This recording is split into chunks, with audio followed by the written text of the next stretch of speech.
राहुल और अंजलि दोनों का आज तलाक होने वाला था। लेकिन जज साहब जब अंजलि से पूछते हैं कि अंजलि बताओ तुम क्या चाहती हो, तुम्हारा क्या निर्णय है। तलाक के पहले अगर तुम कुछ कहना चाहती हो तो बता दो, क्योंकि तुम्हारा ही निर्णय था कि तुम्हें तलाक चाहिए और तुम्हारे इस निर्णय को राहुल स्वीकार कर चुका है कि वो भी तुमसे तलाक ले लेगा। अब तुम्हारा निर्णय क्या है और तुम क्या चाहती हो। इस पर अंजलि कहती है कि मुझे एक रात अपने पति के साथ, अपने हस्बैंड के साथ, अपने राहुल के साथ एक रात गुजारनी है, मतलब कि सोना है, एक बेड पर उसके साथ सोना था।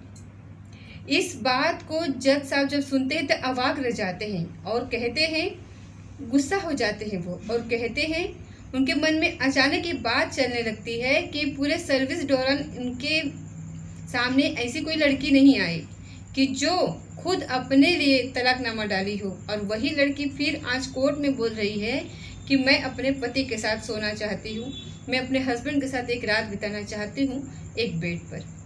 यह शायद मानसिक रूप से विकसित लड़की थी। जज साहब को थोड़ा सा यहाँ पर गुस्सा आ जाता है, लेकिन उसके बाद उस गुस्से में आकर के जज साहब ने उस लड़की के साथ जो किया, इस बात को सुन करके आपकी भी अंतरात्मा कहीं न कहीं कांप जाएगी, आपका भी रोम रोम सिहर जाएगा।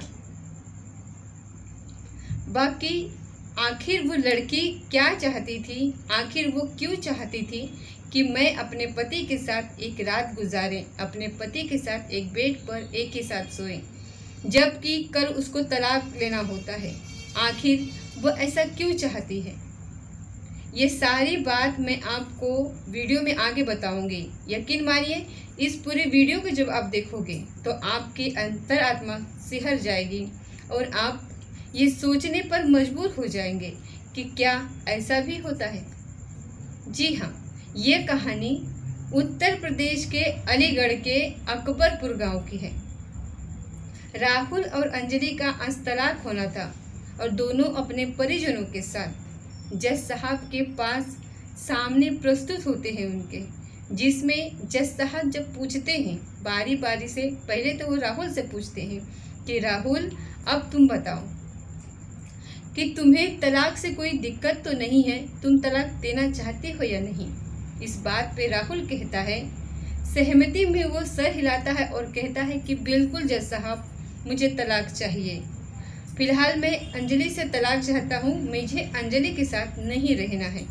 जब बात अंजलि की आती है और अंजलि से पूछा जाता है कि आपको क्या करना है, आपको तो इस तलाक से कोई दिक्कत नहीं, तो अंजलि कहती है यहाँ पर कि तलाक तो मैं भी दे दूँगी, मैं भी चाहती हूँ राहुल से अलग होना, लेकिन अलग होने से पहले मैं एक रात अपने पति, अपने राहुल के साथ बिताना चाहती थी, गुजारना चाहती थी।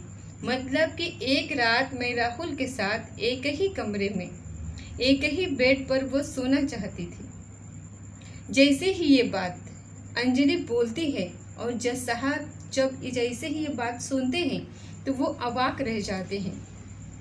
और शुरू में तो उनको थोड़ा सा पहले गुस्सा आता है, वो आक्रोशित होते हैं, लेकिन उसके बाद वो परिकल्पना करते हैं कि आखिरकार इसकी क्या व्यवस्था है, कैसी ये लड़की है। आज तक मैं अपने सर्विस पीरियड के दौरान कभी ऐसी लड़की को नहीं देखा हूँ जो कि इन दोनों का रिश्ता ख़त्म होने वाला है और उसके बाद वो लड़की ये कह रही है कि मुझे अपने हस्बैंड के साथ, मुझे अपने पति के साथ एक रूम में, एक कमरे में एक साथ सोना है, एक ही बेड पर। एक बड़ा सवालिया निशान यहाँ पर आता है और जज साहब काफ़ी देर सोच में पड़ जाते हैं कि आखिरकार किया क्या जाए।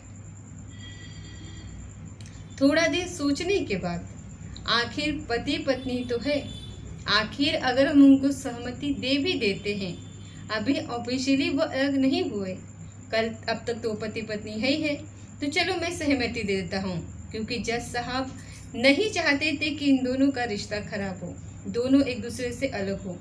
जज साहब भी यहाँ पर चाहते थे कि कहीं दोनों एक साथ आ जाए इस रिश्ते में, इसीलिए वो सहमति दे देते हैं राहुल को, राहुल के साथ रहने के लिए अंजलि को। इस बात पर जो अंजलि के घर वाले होते हैं वो थोड़ी सी नाराज़गी भी जताते हैं और अंजलि को काफ़ी भला बुरा भी कहते हैं कि अंजलि, तुम ये क्या कह रही हो, सबके सामने तुम ऐसा प्रस्ताव रख रही हो। इस बात पर अंजलि कुछ नहीं बोलती है। फिर जज साहब वहाँ पर उनके परिजनों को डांटते हैं और कहते हैं कि कोई बात नहीं, ये अपने हस्बैंड के साथ ही तो रहना चाहती है और अभी इन लोगों का तलाक हुआ नहीं है। ऑफिशियली ये लोग हस्बैंड वाइफ अभी भी हैं, तो इस नाते अगर ये बोल रही है कि मुझे अपने हस्बैंड के साथ, मुझे अपने राहुल के साथ सोना है एक बेड पर एक कमरे में, तो इसमें कोई दिक्कत वाली बात नहीं है। जज साहब इस बात के लिए सहमति दे देते हैं दोनों को। कोर्ट का टाइमिंग यहाँ पर ख़त्म होता है, दोनों परिजन बाहर निकल जाते हैं। इस बीच अंजलि राहुल के पास पहुँचती है। जैसे ही वो राहुल के पास पहुँचती है, राहुल उसको बोलता है कि अंजलि, अब हमें जब अलग होना है तो हमारा रास्ता आज से अलग है, कल से अलग है, मेरा रास्ता भी अब तुमसे अलग हो जाएगा। तो ऐसे कंडीशन में तुम्हारा ये प्रस्ताव कि तुम हमारे साथ एक रात बिताना चाहती हो, वो भी एक कमरे में, ये थोड़ा माजरा मुझे कुछ समझ में नहीं आ रहा।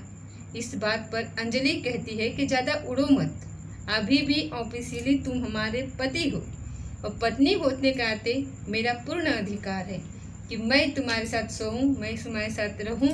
जब तक मैं तुम्हारी पत्नी हूं तो मेरा अधिकार है कि मैं तुम्हारे साथ कुछ भी करूं। क्योंकि जज साहब का ये आदेश था, तो राहुल भी जान रहा था कि चलो आज 6 भर की ही तो बात है, कल के बाद फिर दोनों हम लोग अलग अलग हो जाएंगे। अंजलि अपने रास्ते जाएगी, हम अपने रास्ते पर जाएंगे। इस बात को लेकर के राहुल भी बोलता है कि चलो ठीक है, मैं तैयार हूँ इस चीज़ के लिए। अब अंजलि इसके पहले बोलती है कि लव कंडीशन मेरा है, साथ रहने का एक कंडीशन है और वो कंडीशन ये है कि ना तो वो रात मैं तुम्हारे घर में गुजारूंगी और ना ही वो रात मैं तुम्हें अपने घर पर बुलाऊंगी। इसका मतलब ना तो मैं अपने मायके में गुजारूंगी और ना ही अपने ससुराल में ये रात गुजारूंगी। जो कल की रात होगी वो हम दोनों की, जो कल की वो रात होगी वो एक होटल में बीतेगी। और होटल कौन सा होगा, क्या होगा, इस बात का डिसाइड हम करेंगे और हम तुमको कॉल करके बता देंगे कि कब तुम्हें कहाँ पर आना है। राहुल ने कहा ठीक है, जैसी तुम्हारी मर्जी। इसके बाद राहुल भी अपने परिजनों के साथ अपने घर चला जाता है और इधर अंजलि भी अपने परिजनों के साथ अपने घर चली जाती है। फिर कॉल आता है अंजलि का और वो कहती है कि 7 बजे इस होटल में तुम्हें पहुंचना है। होटल का वो एड्रेस भेजती है, लोकेशन भेजती है और उसके बाद बोलती है कि 7 बजे तुम्हें इस होटल में आना है। निर्धारित समय पर निर्धारित होटल में, जो कि अंजलि बताए रहती है, उस होटल में जब राहुल वहाँ पर पहुँचता है, होटल के उस कमरे में जब जाता है जिसमें अंजलि रुकी हुई होती है, तो वो कमरा तो खुला हुआ होता है, लेकिन उस कमरे में ये बात देख करके अवाक रह जाता है कि उस कमरे में तो अंजलि थी ही नहीं, या फिर अंजलि अपने घर वालों के साथ मेरे खिलाफ कोई साजिश तो नहीं रच रही। तमाम तरीके के सवाल उसके मन में उठने लगते हैं और इन सवालों के जवाब के लिए उसके मन में उथल पुथल भी मचने लगती है। जैसे ही थोड़ी देर उस रूम में वो थोड़ी देर बैठता है, 5-10 मिनट, उसके तुरंत बाद फिर अंजलि वहाँ पर आती है और रात्रि को आती है, बल्कि एक दुल्हन की पोशाक में आती है, एक दुल्हन के नकाब में आती है, पूरी तरीके से सज धज के लाल जोड़े में पहुँचती है। उसको देखकर ऐसा प्रतीत हो रहा था कि मानो कल ही उसकी शादी हुई हो। जैसे ही अंजलि जब उस रूम में पहुंचती है, वो अपने पति राहुल को उस बेड पर बैठे हुए देखती है, तो पहले तो कुछ देर वो शांत रहती है, उसके बाद राहुल के थोड़ा सा पास जाती है और उससे पूछती है कि राहुल कैसे हो। इस बात पे राहुल इग्नोर करता है, क्योंकि राहुल जान रहा था कि ये एक फॉर्मेलिटी है, हमारा रिश्ता तो कल ख़त्म ही हो जाएगा, इसका मिलना क्या और क्या नहीं मिलना। राहुल भी इस बात को लेकर के अस्वस्थ हो चुका था कि हमारा रिश्ता कल के बाद ख़त्म हो जाएगा। तो राहुल इसका रिएक्शन कुछ नहीं देता है। अंजलि यहाँ पर बहुत ज़्यादा खुश थी। एक आम इंसान अंजलि को देख करके ये कह ही नहीं सकता है उस समय कि राहुल और अंजलि के बीच कोई खटपट हुई होगी या फिर इतनी भी ज़्यादा स्थिति भयावह हो गई है इन दोनों के बीच। ये मामला कहीं न कहीं तलाक तक पहुंच गया है। एक आम इंसान इस बात को देख करके इस बात को एक्सेप्ट ही नहीं कर सकता। अंजलि इतना खुश थी उस रूम में, लेकिन दूसरी ओर राहुल बिल्कुल ना खुश था। उसके चेहरे पर ना खुशी की कोई भावना थी, ना कुछ झलक रहा था खुशी का उसके चेहरे पर। इसके बाद अंजलि उसको बोलती है कि राहुल, मैं चाहती हूँ कि जिस तरीके से हमारा शुरुआत अच्छा हुआ था, स्टार्टिंग का हम लोग 4 से 5 महीना जो एक अच्छा पल बिताए थे, और उस अच्छे पल को याद करके मैं 4 साल कैसे बिता ली हूँ, इस बात का मुझे बिल्कुल भी पता नहीं चला। और जब भी मुझे तुम्हारी याद आती थी तो मैं उस 4 महीने के जो हसीन पल होते थे, उस हसीन पल को याद करके मैं ये 4 साल बिताई हूँ। मैं चाहती हूँ कि हम लोगों का दुखद अंत ना हो। तुम्हारा भी कल से लाइफ अलग हो जाएगा, मेरी भी लाइफ अलग हो जाएगी। तो इसीलिए मैं चाहती हूँ कि आने वाला जो समय हो, आने वाली जो लाइफ हो, हम लोग आज बस सिर्फ आज रात भर इतने खुशी से रह ले एक दूसरे के साथ, जो कि आने वाला जो समय हो उस समय में हम लोग आसानी से जी पाए। इस बात का एहसास नहीं हो कि तुम हमारे साथ नहीं हो। हम आज इसीलिए तुमको यहाँ पर अकेले में बुलाए हैं। कुल मिलाकर के उसका साफ साफ कहना था, वो थोड़ा रोमांटिक मूड में थी और वो कहती है कि आज की रात सिर्फ तुम्हारे नाम, आज तुम मेरे साथ जो भी करना चाहो तुम्हारी मर्जी है। राहुल कहीं न कहीं अंजलि के इस इरादे को समझ रहा था और राहुल बोलता है कि मैं समझता हूँ कि लड़कियों का हिसाब किताब क्या होता है, लड़कियाँ आजकल की क्या सोचती हैं। मामला जब बहुत ज़्यादा ख़राब था, हम लोग बहुत ज़्यादा ख़राब थे, और आज तुम ये सोच रही हो कि ऐसा कर लेने से हमारा इरादा बदल जाएगा और हम तुमसे तलाक ले लेंगे। ये तुम्हारी भूल है, क्योंकि जज साहब का ये आदेश है कि मैं तुम्हारे साथ रहूं, तो इसीलिए मैं तुम्हारे साथ एक रात बिताने के लिए यहाँ पर आया हूँ। तो इस पर अंजलि करती है कि नहीं नहीं, ये मेरा इरादा नहीं है। तुम क्या सोच रहे हो कि तुम्हारे होटल में आ जाने से मैं तुम्हें तलाक नहीं दूंगी? तलाक तो मैं भी तुम्हें दूंगी। तो इन दोनों के बीच एक कहा सुनी की स्थिति उत्पन्न हो जाती है, एक कंट्रोवर्सी उत्पन्न हो जाती है, थोड़ा सा लड़ाई झगड़ा वहाँ पर हो जाता है, क्योंकि अंजलि चाह रही थी कि राहुल उसके पास है, लेकिन राहुल उससे दूर झटक रहा था। और अंत में अंजलि उसके पास में जाती है, उसके कंधे पर हाथ रखती है और कहती है कि राहुल, तुम्हें जो करना है कहो, तुम इस चीज़ पर भरोसा करो या ना करो, मैं तुम्हें कुछ भी नहीं बोलूँगी और इस बात का ब्लेम मैं बिल्कुल नहीं कहूँगी कि तुमने आज रात हमारे साथ कुछ किया है। मैं अपने मन से बोल रही हूँ कि आज तुम जो भी मेरे साथ करो, मैं इस जिक्र का कभी नहीं करूँगी, इस बात का जिक्र। इससे पहले जब तुम हमारे साथ मिले तो तुम मेरे साथ ये सब किए और इसके बाद तलाक लिए, इस बात का ब्लेम मैं बिल्कुल नहीं करूँगी। इसीलिए आज तुम हमारे साथ पूरी तरीके से हर वो चीज़ कर सकते हो। यानी कि वो पूर्ण रोमांटिक रूम में थी अंजलि, और वो साफ साफ फिजिकल रिलेशनशिप बनाने के लिए थी वहाँ पर। राहुल को वो प्रोत्साहित कर रही थी। राहुल उसके लाख बोलने के बाद भी वो काम नहीं करता। वो साफ बोलता है कि तुम इसलिए आई थी जज साहब से अनुमति लेकर करके कि हमारे साथ एक रात बिताने के लिए, कि तुम हमारे साथ आज की रात ये रंगीन कर सको। अगर तुम ये सोच करके आई थी तो मैं अभी जा रहा हूँ, मुझे नहीं रहना। तो बस बातचीत का सिलसिला यहाँ पर शुरू होता है और इस बात पर अंजलि कहती है कि तुम हमसे प्यार नहीं करते। हमारे साथ एक अच्छा पल बिताए थे जो 4 महीने के दौरान, क्या उस पल का तुम्हें थोड़ा भी याद नहीं आता? मैं तो अपने इस 4 साल में वो हसीन पल याद कर करके काफ़ी ज़्यादा खुश होती थी और वही देख कर मैं रह रही थी। तुमको वो दिन और वो समय याद नहीं आता अभी भी? तो राहुल बोलता है कि एक समय था कि तुम हमारे ऊपर हमेशा ब्लेम करती थी कि मैं बदल गया, मैं बिल्कुल पहले जैसा नहीं रहा। मैं सिर्फ और सिर्फ जब मुझे फिजिकल तुम्हारे साथ रहना रहता है उसी समय मैं तुम्हारे साथ रोमांटिक बातें करता हूँ, प्यार भरी बातें करता हूँ, और इसके बाद जब मेरा काम खत्म हो जाता है तो मैं तुमसे दूरी बना लेता हूँ। तमाम तरह के आरोप तुम हम पर लगाती थी, लेकिन आज क्या हो गया जब तुम मेरे लिए खुद चल करके होटल तक पहुंची हो? ये तुम्हारा खुद प्रपोजल है कि तुम हमारे साथ एक रात बिताओ। इस बात पे अंजलि बोलती है कि बात वो नहीं है, वो सब पीछे की बातें हैं, उसको भूल जाओ। अभी मैं ये चाहती हूँ हम लोगों का जब शुरुआत अच्छा हुआ है तो अंत भी अच्छा हो। इस बात को लेकर के मैं तुम्हें आखिरी बार होटल में ये सोच करके बुलाई थी।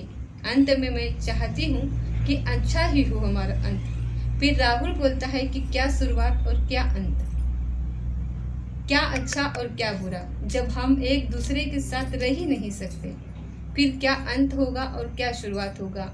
और उस चीज की मुझे बिल्कुल भी चिंता नहीं है। लेकिन अंजलि तुम एक बात बताओ कि तुम आखिर मुझे होटल में मुझे बुलाने का मुख्य उद्देश्य क्या था तुम्हारा? तो अंजलि कहती है कि तुम्हें क्या लगा कि मैं तुम्हारे साथ फिजिकल रिलेशनशिप बनाने के लिए आई थी? ऐसी कोई बात नहीं, और मैं बिल्कुल नहीं चाहती थी कि तुम्हारे साथ कुछ वैसा काम करूं।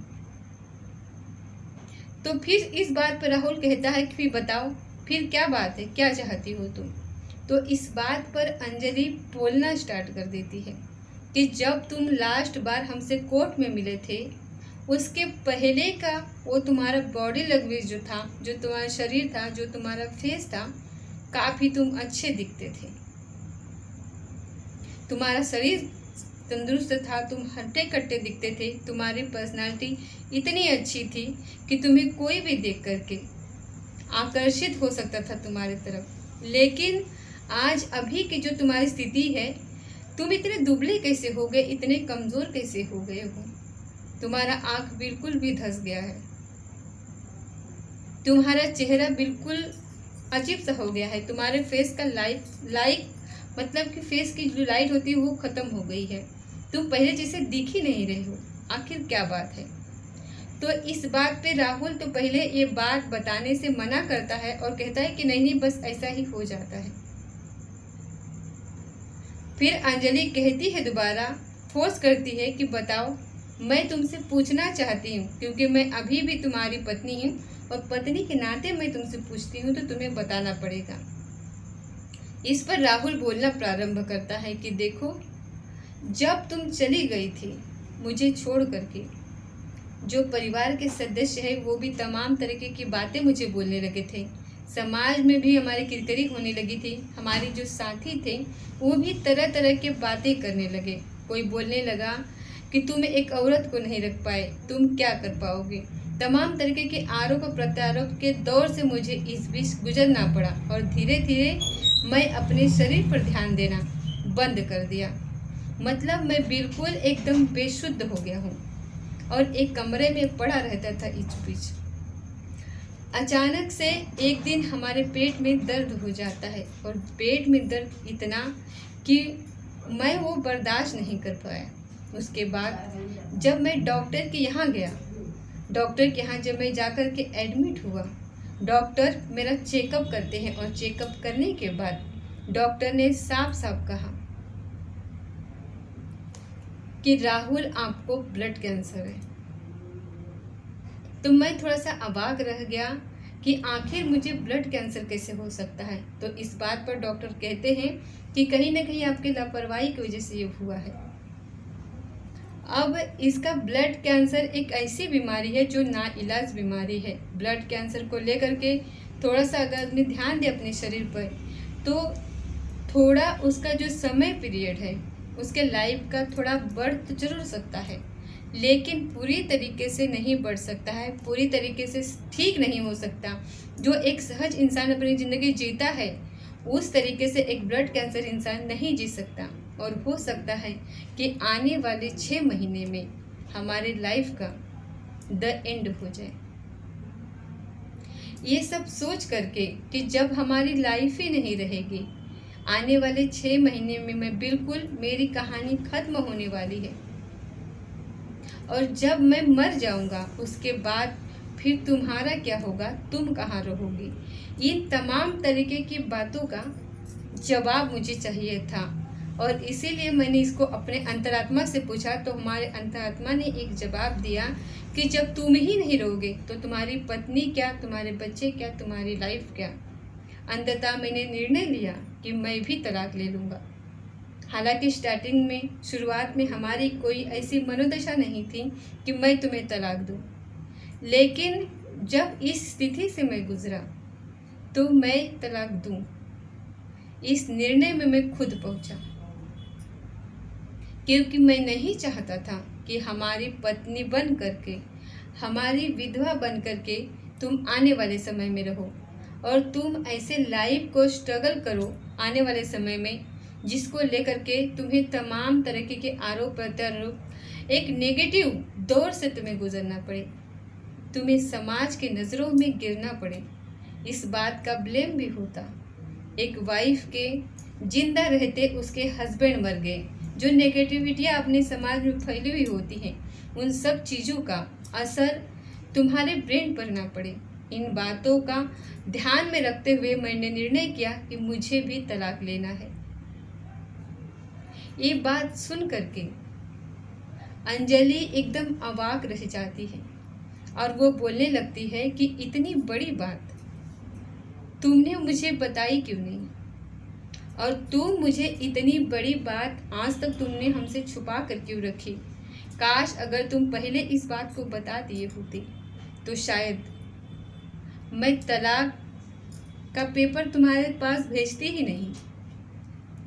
इस बात को लेकर के बहुत ज़्यादा सोच में अंजलि पड़ जाती है और वो रोने लगती है, लेकिन राहुल उसको समझाता है कि कोई बात नहीं अंजलि, तुम्हारा लाइफ कल से अलग हो जाएगी, मेरी लाइफ कल से अलग हो जाएगी, और मैं चाहता हूँ कि तुम मुझे तलाक दे दो और मैं भी तुम्हें तलाक दे रहा हूँ, और आज के बाद तुम अपने लाइफ में स्वतंत्र हो सकता है कि तुम्हारे घर वाले तुम्हारी कहीं शादी कर दे और तुम एक अपनी अच्छी लाइफ आगे बिताओ। मैं क्यों तुम्हारे लाइफ में इंटरफेयर करूं, क्योंकि मेरी लाइफ ही नहीं कोई आगे वाली, मेरा कोई मकसद ही नहीं जीने का अब आगे, क्योंकि मुझे पता है कि मुझे अभी आगे कितना दिन जीना है। तो अंजलि यहाँ पर बोलती है कि नहीं, मकसद मिल चुका है। ये करते करते सुबह हो जाती है। राहुल कहता है कि सवेरा हो चुका है, मैं अपने घर चलता हूँ, तुम अपने घर चले जाओ। इस बात पर अंजलि बोलती है कि ठीक है। अंजलि इस बात को सोचते हुए रहती है कि आखिरकार जिस पति के लिए, जिस हस्बैंड के लिए हम सप्ताह में एक दिन भूखे रहते हैं, वो इसलिए कि हमारे पति की लंबी आयु हो जाए, और आज जब हमारा पति, आज हमारा हस्बैंड, आज हमारा राहुल इस दौर से गुजर रहा है कि जब उसको किसी के साथ की ज़रूरत है, उसको जीने का मकसद चाहिए, मैं उसके जीने का मकसद नहीं बन सकी, उससे दूर जाना चाहती हूँ। अचानक वो अपने आप को कोसने लगती है, और इसके बाद दोनों अपने अपने घर पहुँच जाते हैं। अगले दिन 10 बजे फिर दोनों को कोर्ट में जाना होता है। दोनों अपने परिवार वालों के साथ कोर्ट में पहुंचते हैं, और पहुंचने के बाद जज साहब जब पूछते हैं, फिर से कोर्ट लगता है, जज साहब पूछते हैं कि राहुल तुम्हारा क्या इरादा है, क्योंकि जज साहब भी ये चाहते थे कि दोनों रिलेशनशिप में फिर से आ जाए, और रिलेशनशिप में फिर से आने के लिए दोनों का एक अच्छा लाइफ व्यतीत हो, आने वाले समय में दोनों एक दूसरे से अलग ना हो। ये होने के लिए ही जज साहब ने 4 साल का टाइम दिया था कि इन 4 साल के दौरान जब दोनों एक दूसरे से दूर रहेंगे, दोनों को एक दूसरे की कमी खलेगी, तो हो सकता है कि दोनों फिर पास पास आए। इसीलिए जनरल साहब ने ये रिनर दिया था कि 4 साल दोनों एक दूसरे से दूर रहो। देखेंगे और उसके बाद अगर कुछ ऐसा होगा तो फिर वो लोग अपना निर्णय लेंगे। तो जज साहब भी ये जानते थे कि हो सकता है कि दोनों जब साथ रहें तो ये निर्णय दोनों अपना अपना बदले। राहुल से जब ये सवाल जज साहब पूछते हैं, इस आशा के साथ पूछते हैं कि राहुल का जो डिसीजन होगा वो ये होगा कि मैं तलाक अब नहीं लूँगा। पूछते हैं कि क्या राहुल तुम्हारा क्या इरादा है, तलाक के मामले पर तुम क्या बोलना चाहते हो। तो राहुल यहाँ पर बोलता है, बोलना क्या जज साहब, अब मैंने तो अपना निर्णय कल भी सुनाया था और आज भी मैं सुना रहा हूँ। मुझे तलाक लेना ही लेना है, मुझे अंजलि के साथ नहीं रहना है। इसके बाद अंजलि से वो पूछते हैं कि अंजलि तुम बताओ तुम्हारा क्या इरादा है। जज साहब को लग रहा था कि जब राहुल ये चीज़ बोल रहा है, अंजलि की ओर से तलाक का पेपर भी आया हुआ था, तो फिर अंजलि को पूछने से पहले ही जज साहब को इस सवाल का जवाब पता था कि अंजलि भी यही बोलेगी कि नहीं मुझे भी तलाक चाहिए, तलाक लेना है। अंजलि से जैसे ही जज साहब पूछते हैं कि अंजलि तुम्हारा क्या इरादा है, तुम क्या चाहती हो, फिर जो अंजलि बोलती है उस बात को सुनने के बाद जज साहब एकदम अवाक रह जाते हैं। अंजलि बोलती है कि मुझे तलाक लेना ही नहीं है, मैं चाहती हूँ कि मैं अपनी बाकी ज़िंदगी अपने पति राहुल के साथ रहूं। अंजलि का ये कहना और उसके घर वालों का मानो जैसे कि सिट्टी पिट्टी गुम हो गई हो ये सुन करके कि उनकी बेटी कह रही है कि वो फिर से राहुल के साथ जाना चाहती है।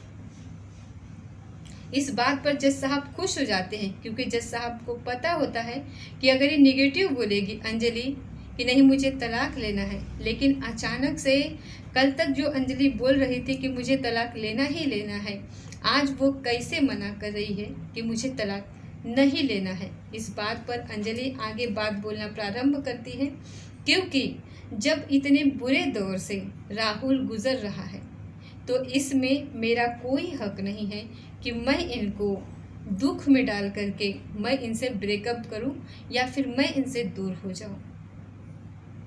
इस बात पर जज साहब कहते हैं कि आखिरकार क्या हुआ है राहुल को, तुम बताओ, क्योंकि ऐसा कोई भी पेपर राहुल की ओर से या राहुल के घर वालों की तरफ से कोर्ट में सबमिट नहीं किया गया था जिस पेपर से इस बात की पुष्टि हो सके कि राहुल को ब्लड कैंसर हुआ है। इस वजह से जज भी इस बात से अनजान थे। फिर अंजलि कहना प्रारंभ करती है कि जज साहब राहुल को ब्लड कैंसर है और ब्लड कैंसर एक ऐसी बीमारी है जिससे इंसान इतना गिर जाता है ब्लड कैंसर के अंदर से कि उसकी जो लाइफ है वो बहुत ही कम हो जाती है। जज साहब डॉक्टर ने राहुल को बताया है कि 6 से 7 महीने ही तुम जीवित रह सकते हो, जीवन में सरवाइव कर सकते हो। इसके बाद तुम्हारा कब आखिरी पल हो जाएगा इस बात की गारंटी डॉक्टर नहीं लेते हैं। ये रहा डॉक्टर का रिपोर्ट। सारी रिपोर्ट अंजलि जो की होती है वो होटल में वो राहुल से ले ली होती है वो सारा रिपोर्ट, और वो सबमिट करती है जज साहब के सामने और दिखाती है जज साहब को। जैसे ही अंजलि के दिए हुए डॉक्टर की उस रिपोर्ट को डॉक्टर साहब देखते हैं, जज साहब के पैरों तले से मानो कि जिसे जमीन खिसक गई हो। जज साहब उस रिपोर्ट को देख करके ये सोचने लगे कि इतने बड़े भयानक बीमारी से राहुल गुजर रहा है और इसके बाद भी कोई भी अगर दूसरी लड़की यहाँ पर होती तो वो खुशी खुशी से ब्रेकअप कर लेती, खुशी खुशी इससे तलाक ले लेती, वो उसको अपने रास्ते छोड़ देती और वो अपने रास्ते चली आती। और उसके बाद भी अंजलि राहुल का होके ही रहना चाहती है। तो वाकई में यहाँ पर अंजलि आम लड़कियों से बिल्कुल अलग थी और जज साहब उसके निर्णय का ना सिर्फ सराहना करते हैं बल्कि उसके निर्णय को स्वीकार भी करते हैं। कोर्ट अपना निर्णय ये सुनाती है कि अंजलि और राहुल के साथ रहेगी और उसी के घर जाएगी। जैसे ये निर्णय जज साहब सुनाते हैं, लड़की के घर वाले इस बात का विरोध करना प्रारंभ कर देते हैं और अंजलि को काफ़ी भला बुरा कहते हैं। खुद परिसर में अंजलि के परिवार वाले काफ़ी हल्ला बिल्ला करते हैं ताकि उनको उम्मीद नहीं था।